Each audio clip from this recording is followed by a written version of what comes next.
بسم اللہ الرحمن الرحیم۔ ایک صاحب نے سوال کیا کہ اگر ظہر کی سنتیں فرض سے پہلے رہ جائیں تو کیا وہ ادا کرنی ہوں گی بعد میں؟ تو اس کا جواب ہے کہ جی ہاں، وہ فرض پڑھنے کے بعد پہلے 2 سنتیں پڑھیں گے، پھر اس کے بعد جو 4 سنتیں رہ گئی تھی وہ پڑھ لیں گے۔ ایک صاحب نے پوچھا قرآن پڑھتے ہوئے دھیان ادھر ادھر ہو جاتا ہے، کیا کروں؟ تو اس کا بہت آسان جواب ہے کہ قرآن مجید پڑھتے ہوئے آپ تھوڑی سی آواز نکالیے، تھوڑی سی آواز نکال کر پڑھیں، دیکھ کر پڑھیں۔ قرآن مجید میں سوال ہی پیدا نہیں ہوتا ادھر ادھر خیال جائے۔ یہ جو لوگ چپ کر کے پڑھتے ہیں نا، ہونٹ بھی نہیں ہلاتے، وہ مطالعہ کرتے ہیں، وہ تلاوت نہیں کرتے۔ تلاوت کہتے ہیں کم از کم زبان ہلانا، ہونٹ ہلانا۔ تو دیکھ کر پڑھیے، ذرا سی اونچی آواز سے پڑھیے، سوال ہی پیدا نہیں ہوتا کہ ادھر ادھر خیال آئے۔ کر کے دیکھ لیں، ممکن نہیں ہے۔ ایک صاحب نے بیان کے اندر بھی وہ اگر خیالات دائما جائیں جی بیان کے اندر اگر کوئی بات نہیں بول لیں، بیان کے اندر اگر خیالات آ جائیں تو بیان کی طرف پوری توجہ رکھیں، پھر خیالات نہیں آئیں گے، اور اگر بیان کی طرف توجہ نہیں ہوگی پھر ادھر ادھر کے خیالات آئیں گے۔ جواب مکمل ہو۔ ایک صاحب نے پوچھا کہ قرآن حکیم حفظ کیا، اب زبانی یاد نہیں ہے، کیا کروں؟ تو اس کا جواب بھی بڑے آسان ہے کہ بجائے اس کے کہ پریشان ہونا کہ مجھے اب یاد نہیں ہے لہذا میں قرآن ہی نہیں پڑھتا، یہ بڑی غلط بات ہے۔ جو بچپن میں قرآن مجید حفظ کر لیا، اب اس کے بعد بڑا ہو گیا، شادی ہو گئی، بچے ہو گئے، بھول گیا، بالکل پریشان نہیں ہونا چاہیے۔ دیکھ کر ڈیٹ وائز اونچی آواز سے قرآن مجید پڑھیے، انشاءاللہ قرآن کبھی نہیں بھولے گا۔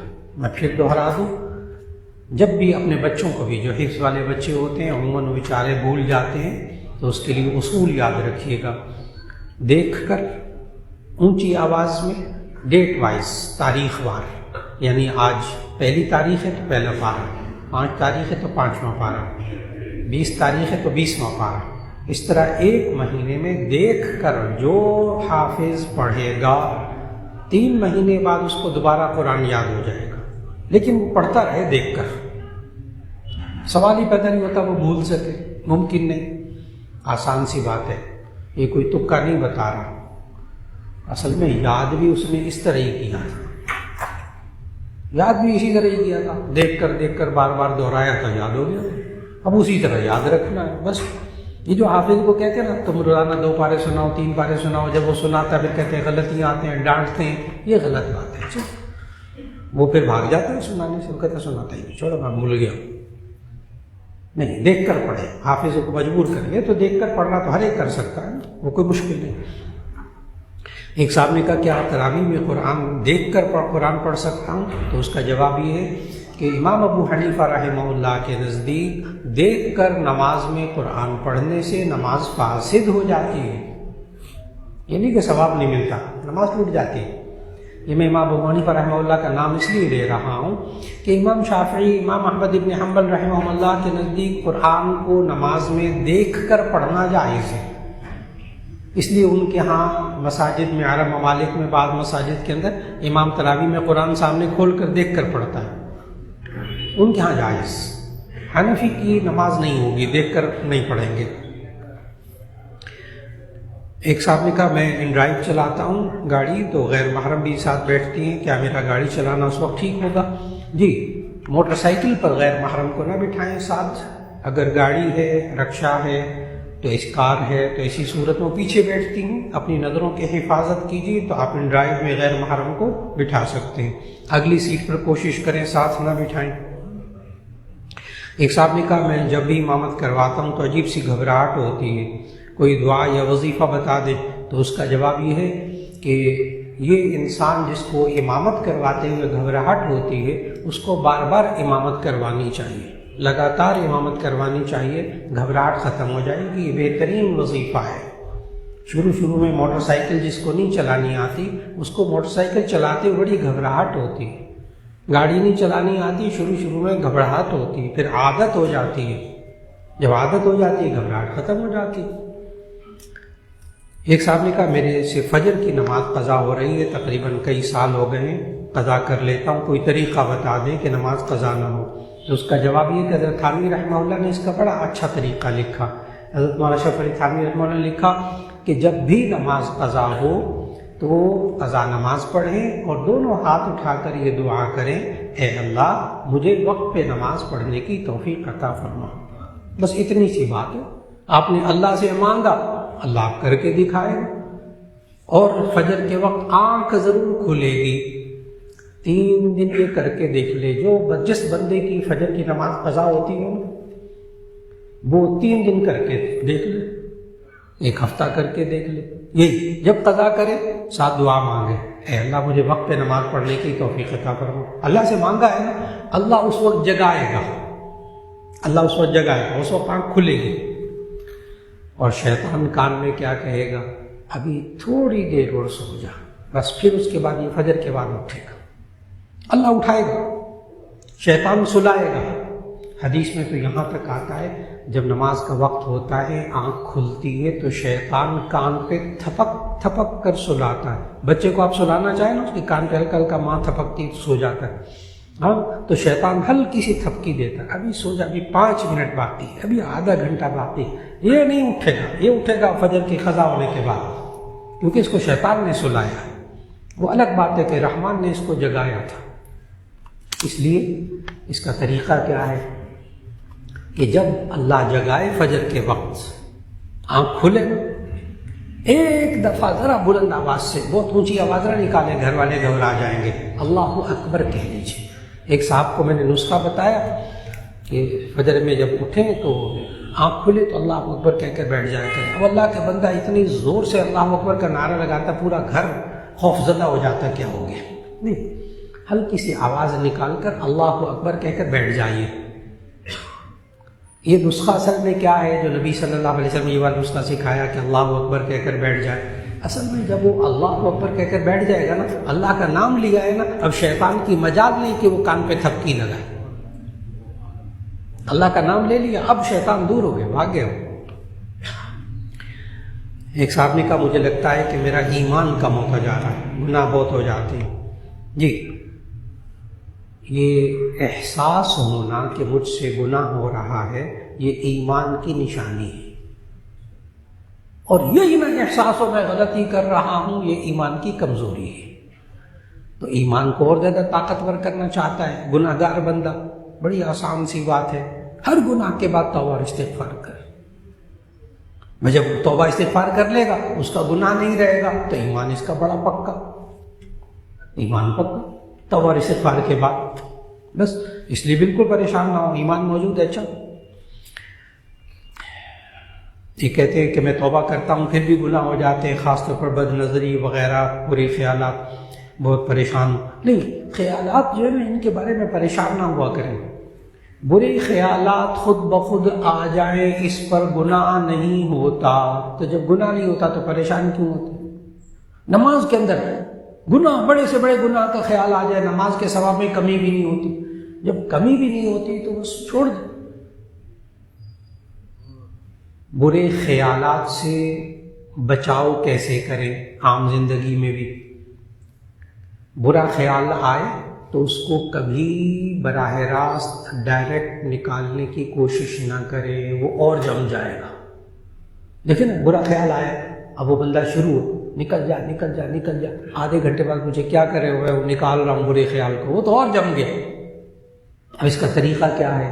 اس کا آسان طریقہ کہ جب برا خیال آئے، برے خیالات آئیں، فوراً اپنے آپ کو کسی اچھے کام کی طرف لے جائیں، اچھا کام ذہن میں لے آئیں، برا خیال خود بخود نکل جائے گا. کر کے دیکھ لو. برے خیال کو براہ راست نہ نکالیں، یہ غلطی نہ کریں، یہ غلطی نہ کریں، بلکہ اپنے خیال اپنے آپ کو کسی اچھے کام میں لگا لیں، قرآن مجید کی تلاوت میں لگا لیں، اللہ کے ذکر میں لگا لیں، لیکن ذرا زبان کے ساتھ انشاءاللہ برے خیالات نہیں آئیں گے. کہتے ہیں میں بیگم کو جب بھی کوئی نماز قرآن پڑھنے کا کہتا ہوں تو وہ لڑنا شروع ہو جاتی ہے، جبکہ میں تانے کے طور پر بالکل نہیں کہتا. جی، کہتے ہیں میں جب بھی بیگم کو نماز یا قرآن پڑھنے کا کہتا ہوں تو وہ لڑنا شروع ہو جاتی ہے، اس لیے کہ اس کا لہجہ غلط ہوتا ہے. جب انسان 3 باتوں کا خیال رکھے تو لڑائی نہیں ہوگی، سوال ہی پیدا نہیں ہوتا. 3 باتوں کا خیال، حق بات کہے، حق نیت سے کہے، حق طریقے سے کہے، لڑائی نہیں ہوگی۔ انہی میں کہیں خرابی ہوتی ہے، نیت خراب ہوتی ہے، ایک تو نماز نہیں پڑھتی، جہنم میں جائے گی، بس پھر اس کے بعد لڑائی۔ اور اگر نیت تو ٹھیک ہے، طریقہ غلط ہے، تب بھی وہ لڑائی ہوگی۔ تو اس لیے 3 باتوں کا خیال کر لیجیے، نیت ٹھیک ہو، بات حق ہو، نیت حق ہو، طریقہ حق ہو، کبھی لڑائی نہیں ہوگی۔ اور ایک بات بتا دوں، آپ کا کام ہے کہنا، منوانا نہیں ہے۔ ہماری یہ غلطی ہے، ہم منوانے کی پوزیشن میں آ جاتے ہیں۔ چھوٹے بچوں سے آپ نے منوانا ہے، وہ آپ کے ماتحت ہیں، چھوٹے بچوں سے آپ نے منوانا ہے۔ جب بالغ ہو جائے صرف کہنا ہے، اب نہیں پڑھیں گے، آپ سے نہیں پوچھا جائے گا انہوں نے کیوں نہیں پڑھی، آپ سے پوچھا جائے گا کہ آپ نے کہا تھا، آپ سے یہ پوچھا جائے گا آپ بیوی کو آپ نے کہا تھا نماز پڑھنے کو، بس نہیں پڑھی، اللہ آپ سے نہیں پوچھے گا۔ تو جب پوچھے گا نہیں تو فکر کیوں کرتے، اب اسے پوچھے۔ اور بیوی کو یہ بھی نہیں کہنا اچھا میں نے کہہ دیا ہے اب اللہ ہی تجھے پوچھے گا، وہ بیوی اللہ سے پہلے آپ کو پوچھے گی۔ لہجہ غلط ہو گیا نا، طریقہ غلط ہو گیا، اللہ تجھے پوچھے گا، کیا ضرورت ہے کہنے، یہ نماز کا وقت ہو گیا، نماز پڑھ لیجیے، تو لڑائی نہیں ہوگی۔ اچھا یہ لڑائی ہوتی ہے جب ہمارا لہجہ بدلتا ہے، جب ہم منوانے کی پوزیشن میں آ جاتے ہیں۔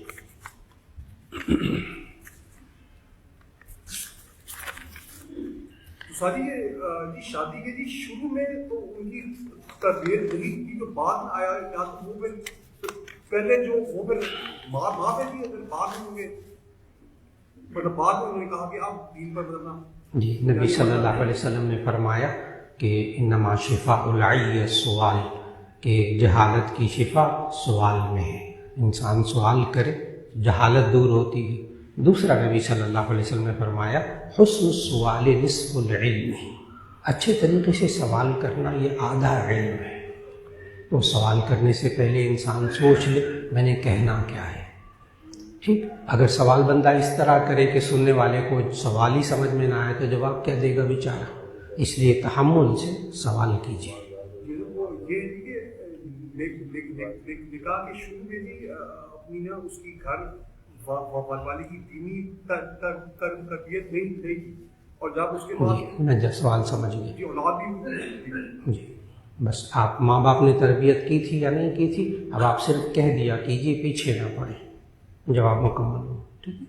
اور یہ ماں باپ نے تربیت نہیں کی تھی، یہ تانا ہے بچے، یہ بیماری ہے ہم دینداروں کے اندر، جو ہم تانے دیتے ہیں بیوی کو، ہمارے ماں باپ نے یہ تربیت کی تھی، ہو گیا خلاص، کہانی ختم ہو گئی، اب آپ کی عزت کبھی نہیں کرے گی، کیونکہ آپ تانوں پہ آ گئے۔ تانا نہیں، تانا کہتے ہیں ٹانٹ، کسی کی کمزوری بیان کر کے اس کو ذلیل کرنا۔ ایک سے کہتے ہیں شخص گناہ کرتا ہے پھر توبہ کرتا ہے، پھر کچھ عرصے بعد وہی گناہ کرتا ہے پھر توبہ کہتا ہے، تو پھر ایسے شخص کو کیا کرنا چاہیے، گناہ سے کیا؟ تو اس کا جواب یہ ہے، یعنی یہ کہہ رہے ہیں کہ پہلے گناہ کرتا ہے پھر توبہ کرتا ہے، پھر توبہ کرتا ہے پھر گناہ کرتا ہے، پھر توبہ کرتا ہے پھر گناہ کرتا ہے۔ مشاعر نے کہا ہے توبہ کی پھر توبہ کی، پھر توبہ کر کے توبہ توڑ دی، توبہ کی پھر توبہ کی، پھر توبہ کر کے توبہ توڑ دی، تیری اس توبہ پہ توبہ توبہ توبہ کیوں اٹھی؟ اس لیے لوگ توبہ ہی نہیں کرتے، جب بار بار گناہ ہونا ہے تو توبہ کرنے کا کیا فائدہ، یہ ہے اصل بات۔ تو اس کا جواب یہ ہے کہ اس شخص نے نئے کپڑے بنوائے، بڑے آرام سے جواب سمجھیے گا، یہ بڑی گرہ ہے ذہنوں میں لگی ہوئی، جس کی وجہ سے لوگ عادت جس گناہ کی پڑی ہوتی ہے لوگ اس کا توبہ اور استغفار نہیں کرتے، اس گرہ کی وجہ سے۔ تو یہ اس بندے نے جو نئے کپڑے بنوائے ہیں، یہ کپڑے 2-3 دن بعد میلے ہو جائیں گے، پھر اس کے بعد یہ دھلوائے گا، زیادہ میلے ہو جائیں پھر دھلوائے تو زیادہ اچھی طرح نہیں چمکتے۔ یہ نبی صلی اللہ علیہ وسلم نے سمجھایا، جامع ترمذی کی حدیث ہے، جب بندہ گناہ کرتا ہے تو اس کے دل پر ایک سیاہ داغ پڑ جاتا ہے، جب توبہ کرتا ہے وہ داغ دھل جاتا، پھر دل صاف ستھرا۔ سمجھیں وہ جو میں نے مثال کپڑوں والی دی ہے، اور یہ جو مثال میں نے کپڑوں والی دی ہے نا، یہ بھی میری اپنی مثال نہیں ہے، یہ نبی صلی اللہ علیہ وسلم دعا سکھائی ہے کپڑوں کے والی، دعا سکھائی ہے نبی صلی اللہ علیہ وسلم نے، اللہم نقی قلبی عن الخطایا والذنوب کما ینقی الثوب الابیض من الدنس، اے اللہ میرے دل کو گناہوں سے اس طرح صاف کر دے جیسے کہ ایک سفید کپڑا میل کو چیل سے صاف ہوتا ہے. ہاں تو جب آپ بار بار کپڑا دھلواتے ہیں صاف کرنے کے لیے تو دل کو بھی توبہ اور استغفار کر کے صاف کرتے رہیں، پریشان نہیں ہونا، یہ گناہ ہوتے رہیں گے، اور ہم نے کیا کرنا ہے؟ توبہ اور استغفار. اسی طرح زندگی گزرے گی انشاءاللہ. ایک کہتے ہیں موبائل کے گناہوں سے کیسے بچیں؟ بڑا اچھا سوال کیا. گناہوں سے بچے کیسے؟ گناہ نہ کریں. ابھی آج سارا جمعہ یہی تھا، آج جمعے کا موضوع یہی تھا. کھانے پینے کی عادت پڑی ہوئی ہے، ٹھیک ہے، نہ کھایا کریں صبح سے لے کے شام تک. نہ کھانے کی عادت پڑ جائے گی، نہ کھانے کی عادت پڑ جائے گی، پھر وہ کھانا مشکل ہو جائے گا عید کے دن. موبائل کو غلط استعمال کرنا چھوڑ دیں، غلط استعمال کرنے کی عادت چھوٹ جائے گی. ہاں کر کے دیکھیں. اور یہ موبائل کی غلط عادت چھوڑتا ہی نہیں ہے تو یہ چھوٹے گی بھی نہیں. بہت آسان سی بات. اس کے لیے وظیفہ یہی ہے کہ موبائل کے غلط استعمال سے میں کیسے بچوں؟ نہ کریں، غلط استعمال نہ کریں. وقت مقرر کر لیں. نمبر 1، ایسا موبائل رکھیں جس میں نیٹ نہ ہو. اگر نیٹ ہو تو اس کو بند رکھیں، بوقت ضرورت استعمال کریں. اس کے لیے وقت مقرر کر لیں. رات کے وقت لیٹ کر تنہائی میں نیٹ دیکھیں گے تو ظاہر ہے پھر بچنا بہت مشکل ہو جائے گا، بہت مشکل ہو جائے گا. اس لیے ڈاکٹر حضرات تو آج کل یہ کہتے ہیں کہ اگر آپ نے صحیح نیند سونا ہے تو اپنے موبائل کو بند کر کے رکھیں یا کسی طرح دور رکھیں اپنے سے، پھر سو جائیں. تو بہت آسان بات. اس غلط استعمال کی ریشو کم کیجیے، آہستہ آہستہ چھوٹ جائے گی انشاءاللہ. یہ گناہوں کی کوئی فہرست ہے جو جی انہوں نے پوچھا ہے کہ گناہوں کی کوئی فہرست ہوگی جو کہ ہمیں مل جائے، تو اس کا جواب یہ ہے کہ 100 گناہوں کی فہرست باقاعدہ چھپی ہوئی ہے گناہ کبیرہ کی. جامع شفیہ کے دارالافتاء کی مہریں بھی اس پر لگی ہوئی ہیں، تصدیق ہے اس کی. تو 100 گناہ والی فہرست کسی وقت میں بھی یہ ریکارڈنگ کرتے ہیں، ان صاحب سے لے لیجئے گا، واٹس ایپ کے ذریعے لے لیجئے گا، تاکہ پتہ چلے کون کون سے گناہ کبیرہ ہیں جو انسان چھوڑ سکتا ہے. اور اس کی ٹیکنیک بھی ہے، اس 100 کی گناہوں کی فہرست کی ٹیکنیک ہے. اور وہ یہ ہے کہ فہرست کو دیکھیے، طریقہ بتا رہا ہوں. فہرست کو دیکھیے، دیکھنے کے بعد چیک کیجئے خود سے کہ میرے اندر کون کون سے گناہ ہیں جو نہیں ہو رہے، تو اس پر الحمدللہ کہیں، الحمدللہ کہیں. جو ہو چکے ان پر توبہ اور استغفار کر لیں. باقی دیکھیں کہ کتنے بچے ہیں، باقی دیکھیں کتنے بچے ہیں. یعنی آپ 90% گناہ نہیں ہو رہے تو اس کا مطلب یہ ہے کہ 90% نہیں ہو رہے، 10% ہو رہے ہیں. تو اب 100 کو نہ دیکھیں، اب 10 کو دیکھیں، اب 10 کو ٹارگٹ بنا لیں. یہ میں نے باقاعدہ ایک نوجوان پر کئی دفعہ کیا. ایک نوجوان، ایک صاحب تھے، وہ میڈیا کے اندر ٹاکر، بہت بڑے ہوسٹ میڈیا کے اندر ٹی وی میں، اور میرے پاس آئے کہنے لگے اعتکاف میں بیٹھنا. تو بیٹھ گئے. وہ اس مسجد کے اندر اعتکاف میں بیٹھ گئے. وہاں درس بھی دیتے تھے، صبح کا فجر کے بعد کا درس بھی ہوتا تھا اس مسجد میں. تو اعتکاف میں بیٹھ گئے تو میں نے ان کو فہرست دے دی اور یہی بات سمجھائی. آپ بھی غور سے سمجھیں. میں نے اس نوجوان سے کہا، نوجوان بالکل، اور تھا بھی غیر شادی شدہ اس وقت، تھا بھی ٹی وی کا میڈیا کا بندہ. تو میں نے کہا کہ اعتکاف میں بیٹھ جائیں اور یہ فہرست سامنے رکھیں. ایک دن اعتکاف میں بیٹھ کر اگلے دن مجھے بتائیں اس میں سے کتنے گناہ کل آپ سے نہیں ہوئے. اعتکاف میں بیٹھا نوجوان. تو اگلے دن میں نے یہ نہیں کہا پیچھے کیا ہوا، میں نے اس دن کہا ایک دن اعتکاف میں بیٹھے. چنانچہ وہ ایک دن اعتکاف میں بیٹھ کے اگلے دن مجھے درس میں فجر کے بعد کہنے لگے کان میں 90% نہیں ہوئے. میں نے کہا اچھا. میں نے کہا جو 10 رہ گئے ہیں نا اب اس کی فکر کریں، پرسوں پھر مجھے ملے. وہ اگلے دن ملا، کہنے لگے جی 98% نہیں ہوئے. اعتکاف میں اور کیا کرتا، جھوٹ بول لیا ہوگا، کوئی غیبت کر لی ہوگی اس طرح کی. 98% نہیں ہو رہے. میں نے کہا اچھا. میں نے کہا کل پھر مجھے بتانا، ان دو کو فوکس کر لو، ان دو پہ توجہ رکھو۔ تو نہ تو دو پہ توجہ دی، اگلے دن چوتھے دن وہ مجھے کہنے لگا 100%۔ میڈیا میں کام کرنے والا نوجوان، ہر وقت عورتوں میں لڑکیوں میں پھرنے والا، اعتکاف میں بیٹھ گیا اور مجھے کہہ رہا ہے چوتھے دن اعتکاف کے کہ کل مجھ سے 100 میں سے ایک گناہ بھی نہیں ہوا۔ تو وہ مسٹر 100% ہو گیا،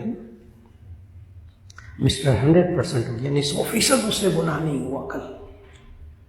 ہم بھی اسی طرح کر سکتے ہیں جب پتہ ہی نہ ہو نا گناہوں کا۔ اچھا سوال کیا بھائی صاحب نے کہ جی گناہوں کی کوئی فہرست ہے، تو اس کا جواب ہے کہ جی ہاں چھپی ہوئی ہے فہرست، وہ لے لیجیے، واٹس ایپ میں رکھ لیجیے، اس کو دیکھیے، تجزیہ کیجیے، اور پھر سوچئے گا کہ کیا میرے اوپر کل کا دن ایسا گزرا ہے کہ ان 100 میں سے ایک گناہ بھی نہیں ہوا، تو اس کا مطلب ہے 100% گناہ اللہ نے چھڑوا دیا۔ تو ایک نوجوان چھوڑ سکتا ہے تو باقی کیوں نہیں؟ ایک صاحب نے کہا کہ ہمارے گھر میں کچھ مزدور ٹھیکیدار ترخان وغیرہ گزشتہ 2 ماہ سے تعمیر کا کام کر رہے ہیں، ان کا کھانا چائے ناشتہ وغیرہ ہم نے اپنے ذمہ لیا ہوا۔ اب رمضان کی آمد ہے، وہ کہہ رہے ہیں ہم روزے نہیں رکھتے، لہذا ہمیں غیر رمضان کی طرح کھانا وغیرہ دیا جائے، تو اسلام میں کیا حکم ہے؟ کیا ان کو ساری افطاری دی جائے یا ان کی بات پر عمل کیا جائے یا انکار کر دے؟ تو اس کا جواب یہ ہے کہ عام طور پر مزدور طبقہ جو محنت کرتا ہے وہ بھی بس اوقات روزے رکھتا ہے۔ جو جوان ہوتے وہ روزے رکھتے ہیں اپنے، ان کو پتہ ہے یہ محنت کرنے سے روزہ نہیں ٹوٹتا، یہ روزہ خراب نہیں ہوتا، اس لیے 4-5 گھنٹے تو عام طور پر ویسے بھی تو بغیر کھانے پیے کے کھائے پیے چل سکتے ہیں نا۔ تو ایسی صورت کے اندر کوشش کیجیے ان کو روزے کی تلقین کیجیے۔ ایک طرف میں اب تک ٹیکنک بتا رہا ہوں، ایک طرف روزے کی تلقین کیجیے اور ان کو کہیں کہ آپ سحری کے وقت میں کام کر لیں، افطار کے وقت کے بعد کام کر لیں، اور دن کے وقت میں آپ تھوڑا تھوڑا کام کر لیں۔ ایک یہ ٹیکنیک ہے، بہت سے لوگ اس پر عمل کرتے ہیں۔ راتوں کو جناب مزدوروں سے کام لیتے ہیں، دن کو کہتے ہیں آرام کرو، کھاؤ پیو، روزہ رکھو۔ دن کا وقت ان کے کام کو ہلکا کر دیتے ہیں، یا یہ کہ ان کے گھنٹے کم کر دیے جائیں کام کے۔ یہ نبی صلی اللہ علیہ وسلم نے سکھایا، خطبے میں خود سکھایا، من خفف عن مملوکہ خفف اللہ عنہ یوم القیامہ۔ جو اپنے ماتحت سے، اپنے مزدور سے، اپنے خادم سے کام کو ہلکا کر دے گا تو قیامت کے دن اللہ اس کے گناہوں کو بھی ہلکا کر دے گا۔ تو یہ دونوں ٹیکنکس ہیں، استعمال کی جا سکتی ہیں۔ جی ایک منٹ یہاں میں بتا دوں کہ کوشش کریں کہ وہ کھانا سحری کے وقت کھائیں، افطار کے وقت کھائیں، ان کو اچھا خاصا کھلا دیں، پھر مزدور کام کر لیتے روزے میں۔ اس کے باوجود اگر وہ نہ کریں تو اپنے طور پر کھانا کھانا چاہیں تو کھا لیں، آپ کو گناہ نہیں ہوگا۔ جی غیبت اور چغلی کے معاملے میں ہم بہت زیادہ ہر جگہ پہ بات کرتے ہیں اور اس کو ڈیفینڈ کرنا شروع کر دیتے ہیں۔ جی محترم نے سوال کیا ہے کہ ہم غیبت اور چغلی میں کیوں زیادہ ہو جاتے ہیں، اور اگلا سوال ان کا اس میں یہ ہے کہ اگر منع کریں تو آگے سے ڈیفینڈ کرتے ہیں، حجت بازی کرتے ہیں۔ تو اس کا جواب یہ ہے کہ غیبت اور چغلی دونوں کی تعریف ذہن میں رکھیے۔ غیبت کہتے ہیں کسی کے اندر برائی ہو پھر غیر موجودگی میں وہ برائی بیان کریں تو اس کو غیبت کہتے ہیں۔ بعض لوگ ہوتے ہیں جب وہ منع کریں گے پھر غیبت نہ کرو تو وہ آگے سے کہتے ہیں آپ پتہ کر لیں، میں سچ کہہ رہا ہوں، اس کے اندر یہ برائی ہے۔ تو اس کا جواب یہ ہے کہ غیبت کرنے والا ہمیشہ سچ بولتا ہے، کبھی جھوٹ بولتا ہی نہیں۔ غیبت کرنے والا ہمیشہ سچ بولتا ہے، اس لیے وہ اپنے آپ کو سچا سمجھتا ہے، اس لیے وہ مطمئن ہوتا ہے۔ غیبت ہوتی ہی تب ہے جب یہ سچ بولتا ہے۔ اگر یہ جھوٹ بولتا کہ اس کے اندر وہ برائی نہ ہوتی اور کہتا ہے فلاں کے اندر برائی ہے، تو ایسی صورت میں یہ غیبت نہیں ہے، یہ تو تہمت اور بہتان ہے، یہ پھر غیبت نہیں ہے۔ اس لیے غیبت اگر کسی کی بات منتقل، کسی کی برائی بیان کی جائے اصلاح کے لیے تو وہ غیبت نہیں ہوتی۔ شکایت کی جائے اصلاح کے لیے ماں باپ کو، استاد کو، یہ بالکل غیبت نہیں ہوتی، اس پر غیبت کا گناہ بھی نہیں ہوتا اصلاح کے لیے۔ اور اسی طرح چغلخوری کہتے ہیں نمیمہ، کسی کی بات کو منتقل کرنا، ایک کی بات دوسرے تک پہنچانا تاکہ ان میں لڑائی ہو جائے، اچھی بات بھی، اچھی یا بری بات کسی دوسرے تک پہنچانا تاکہ ان میں لڑائی ہو جائے۔ اب بری بات تو سمجھ میں آ جاتا ہے، اچھی بات نہیں سمجھ میں آتی۔ میں اچھی بات سمجھاتا ہوں۔ شادی ہو گئی، اب جب شادی ہو گئی تو دلہا نے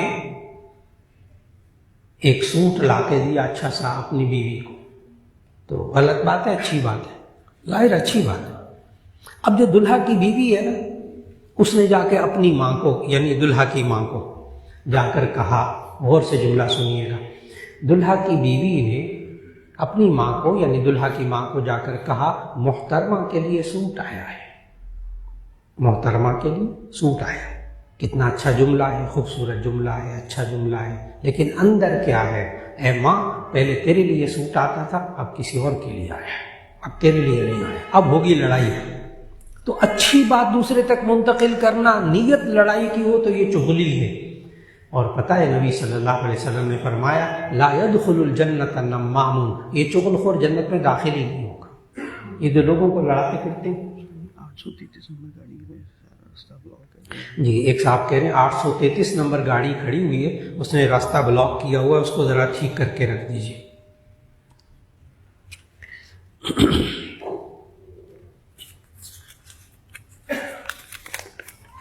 ایک صاحب نے کہا میرے پاس اپنے بھائی کی زکوٰۃ کے پیسے تھے جو ہر سال ضرورت مند لوگوں کو ادا کرتا ہوں. ایک من ضرورت مند تھا، اس کو 10,000 زکوٰۃ میں سے 1 سال پہلے دیے تھے، مگر اب پتہ چلا کہ اعوان فیملی کو زکوٰۃ نہیں لگتی. نہیں، آج میں نے جمعے میں بھی بتایا، اعوان نہیں، اعوان ہیں، سید ہیں، ہاشمی ہیں، قریشی ہیں، بالکل نہیں. اصل مسئلہ یہ ہے کہ کیا ان کا نسب نامہ ان 5 بنو ہاشم کے افراد میں سے کسی سے ملتا ہے؟ صاحب ہدایہ نے لکھا، فقہ کی کتاب ہے بہت معتبر، کہ 5 بندے ہیں جو آل محمد کہلاتے ہیں صلی اللہ علیہ وسلم، جو ہاشمی کہلاتے ہیں. نمبر 1 حضرت علی کی نسل سے، نمبر 2 حضرت عباس، نمبر 3 عقیل، نمبر 4 جعفر، نمبر 5 حارث. ان 5 بنو ہاشم کے افراد میں سے کسی کے خاندان سے اس کا نسب نامہ ملتا ہو تو اس کو آپ زکوٰۃ نہیں دے سکتے، ورنہ خالی اعوان ہونے سے کوئی زکوٰۃ کا مسئلہ نہیں ہوتا. جی اسی سلسلے میں یہ بڑا نازک معاملہ ہے، تو جنرلی ہوتا ہے کہ ہم تو اتنی باریکی میں ہم نہیں جا سکتے. بس ہم نے تو بھائی صاحب نے پوچھا ہے کہ ہم اتنی باریکی میں کیسے جائیں کہ بھی کس کی نسب نامہ ملتا ہے کہ نہیں ملتا. تو اس کا آسان سا ہے، آپ سید ہیں کہ نہیں ہیں؟ وہ کہتے میں سید ہوں، آپ زکوٰۃ نہیں دیں. وہ اب اس کا معاملہ اللہ پر ہے، اگر وہ غلط بیانی کرے کچھ کرے تو اس کا معاملہ اللہ پر ہے. جی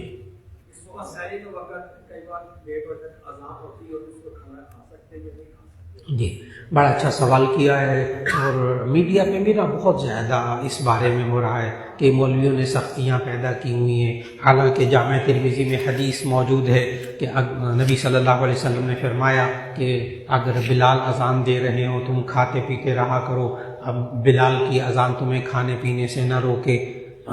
جامع ترمذی کی حدیث بیان کرتے ہیں، اور یہ ہے حدیث.